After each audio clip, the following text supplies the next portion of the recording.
నాకు ఉన్న సామర్థ్యం, నాకు ఉన్న సౌకర్యం, నాకు ఉన్న సౌభాగ్యం, నాకు ఉన్న సంతానం,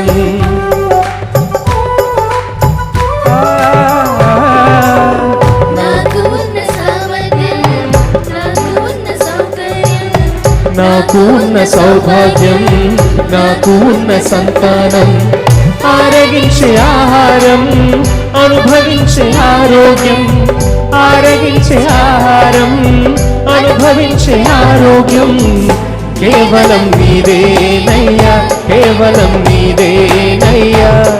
నాదంటూ లోకాన ఒకవేళ ఉందంటే నీవిచ్చినదే ప్రభువా. నాదంటూ లోకాన ఏది లేదయ్యా, ఒకవేళ ఉందంటే నీ